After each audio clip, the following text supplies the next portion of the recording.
Nagaland north east India के बीचों बीच बसा हुआ एक बहुत ही खूबसूरत और कल्चरली रिच जगह है। 1 दिसंबर 1963 को इंडिया की 16वीं स्टेट बना नागालैंड वेस्ट में असम, नॉर्थ में अरुणाचल प्रदेश और साउथ में मणिपुर से घिरा हुआ है। ईस्टर्न बॉर्डर पर म्यांमार है, जिसे पहले बर्मा कहते थे। कोहिमा, जो यहाँ का कैपिटल है, एक पहाड़ी पर बसा है, जहाँ से आसपास की पहाड़ियों का बहुत सुंदर नजारा दिखता है। डिमापुर स्टेट का सबसे बड़ा शहर और कमर्शियल हब है।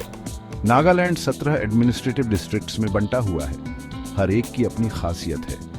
2011 की जनगणना के हिसाब से स्टेट का एरिया 16,579 वर्ग किलोमीटर है, जो ज्यादा बड़ा नहीं है।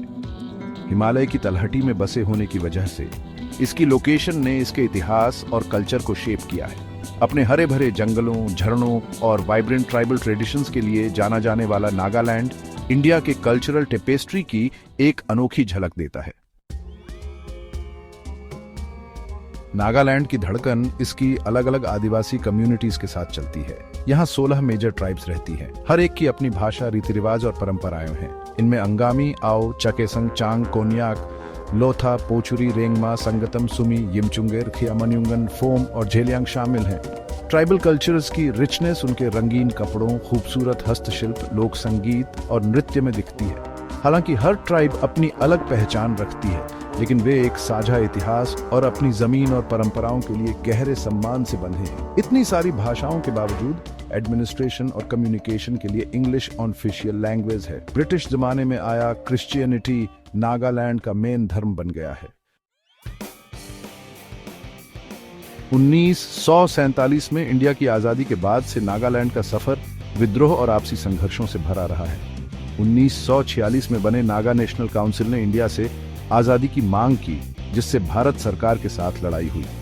इस संघर्ष का राज्य के आर्थिक विकास और सामाजिक ताने बाने पर बहुत असर पड़ा, लेकिन हाल के दशकों में नागालैंड में हिंसा बहुत कम हुई है। सरकार और कई नागा ग्रुप्स के बीच शांति समझौतों और बातचीत ने स्थिरता और प्रगति का रास्ता खोला है। राज्य सरकार ने आर्थिक विकास को बढ़ावा देने और इंफ्रास्ट्रक्चर को बेहतर बनाने के लिए काफी कोशिशें की हैं। आज नागालैंड परंपरा और आधुनिकता के चौराहे पर खड़ा है। प्रगति और विकास को अपनाते हुए नागा लोग अपनी संस्कृति से जुड़े हुए हैं। हर साल होने वाला हॉर्नबिल फेस्टिवल नागा कल्चर और हेरिटेज का एक जबरदस्त उत्सव है, जो दुनिया भर के लोगों को आकर्षित करता है। टूरिज्म राज्य की नेचुरल ब्यूटी और कल्चर को दिखाते हुए आर्थिक विकास का एक जरूरी हिस्सा बन गया है। बेहतर इंफ्रास्ट्रक्चर, बढ़ती कनेक्टिविटी और शिक्षा और स्वास्थ्य पर जोर देने के साथ नागालैंड अपने लोगों के लिए एक बेहतर भविष्य बनाने की कोशिश कर रहा है। नागालैंड की कहानी मुश्किलों के बावजूद उसके लोगों के हौसले और उनके मजबूत जज्बे को दिखाती है।